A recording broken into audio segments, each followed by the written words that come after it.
milliers de harkis, fidèles à la France. Mais cette action humanitaire n'est pas sans arrière-pensée. Elle permet de débuter un vaste travail de recensement. Nommer et ficher les individus facilite aussi leur contrôle.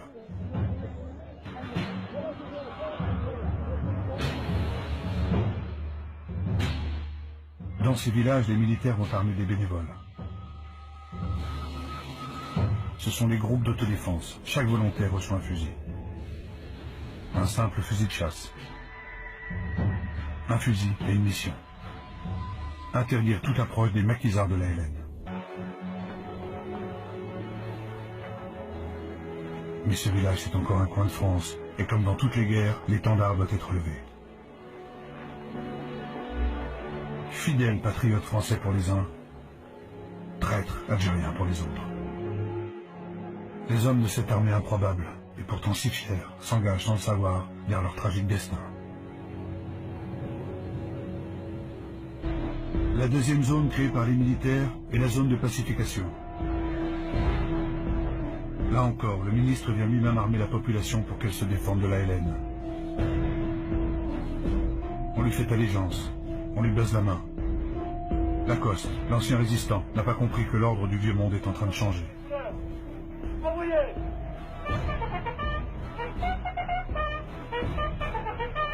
Les Algériens, originaires de Mélouza, rejoignent leur pays. Certains choisissent de s'engager dans les sections de harkis de l'armée française. Là encore, caméras et micros fixent et diffusent les motivations de ces hommes en colère.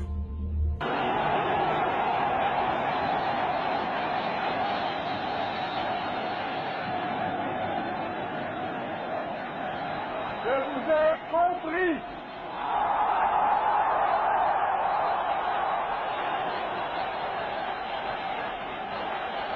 Je sais ce qui s'est passé ici. Je vois ce que vous avez voulu faire. Je vois que la route que vous avez ouverte en Algérie, c'est celle de la rénovation et de la fraternité. Un pas que la France n'a jamais fait en 130 ans de colonisation.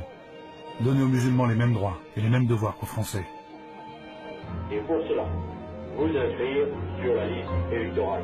Or, il s'agit bien d'approuver une nouvelle constitution pour la France. Et elle va donner au président de la République d'immenses pouvoirs.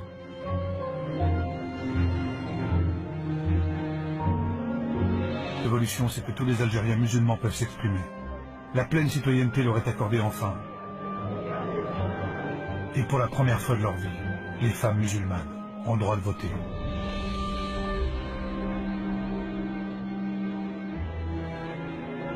Alors malgré les pressions du FLN qui dénoncent le référendum, cet appel au dialogue avec le FLN a jeté le trouble chez les Français. De Gaulle veut concrétiser la paix des braves. Pour cela, il ordonne la libération de 7000 prisonniers du FLN.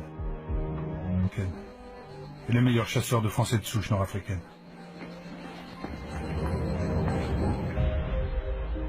De Gaulle est-il en train de gagner la guerre? L'armée de libération nationale est considérablement affaiblie. Il est sans ambiguïté.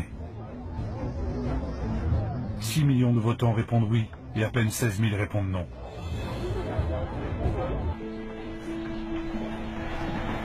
Certains officiers vont réussir à évacuer vers la France les harkis et leurs familles. Ils le savent. En Algérie, ils sont voués à la vengeance. De Gaulle, pourtant, va ordonner leur désarmement. Il craint en effet que l'OAS ne récupère les harkis dans ses rangs.